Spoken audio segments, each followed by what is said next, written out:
नटवरलाल में अमिताभ बच्चन ने कहा था, ये जीना भी कोई जीना है लल्लू? ऐसा जीना भी कोई जीना है? जियो जियो जियो।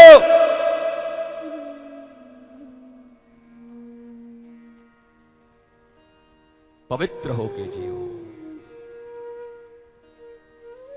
नंद भवन में खूब धूम मची है। गोपियां सज धज के 36-36 मीटर के लहंगे पहन के आई हैं। एक गोपी लहंगा पहनी है, पीछे से 25 टांग के आ रही हैं। गोपी नंबर 1 चली आ रही है।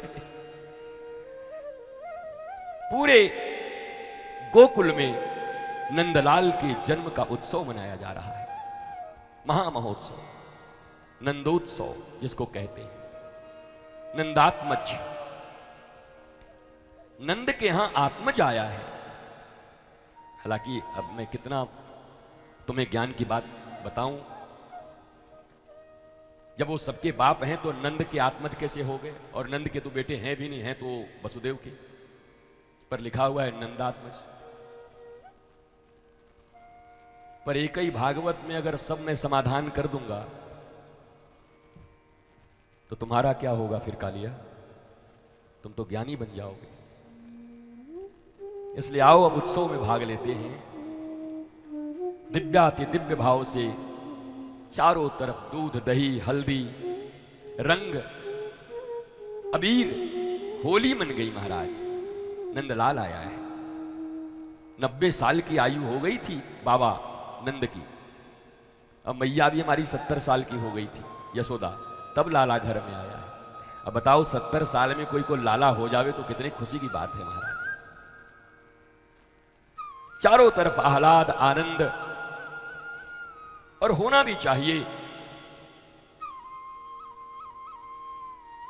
क्योंकि गोकुल में कौन जन्म लिया है? कौन आया है? नंद घर आनंद भयो। कौन आया? आनंद आया है। नंद के घर में आनंद आया है।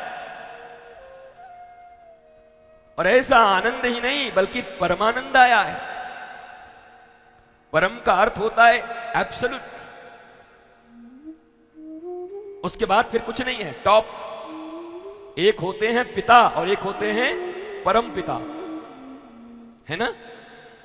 परम पिता कौन और पिता कौन? तो नंद के घर केवल आनंद नहीं आया। कौन आया? परमानंद आया है। परमानंद के आने के कारण जितना बड़ा गोकुल का क्षेत्र है, गोकुल शब्द का अर्थ भी अच्छे से समझ लो। गो कहते हैं इंद्रियों को और कुल कहते हैं समूह को। इंद्रियों के समूह से आच्छादित इस शरीर को ही गोकुल कहते हैं। संस्कृत तो यही है। भगवान की हर कथा तुमसे जुड़ी हुई है, कोई अलग नहीं है। अगर ऊपर ऊपर केवल सुन के निकल गए तो मनुष्य का जीवन लेकर आए थे, चुक जाओगे।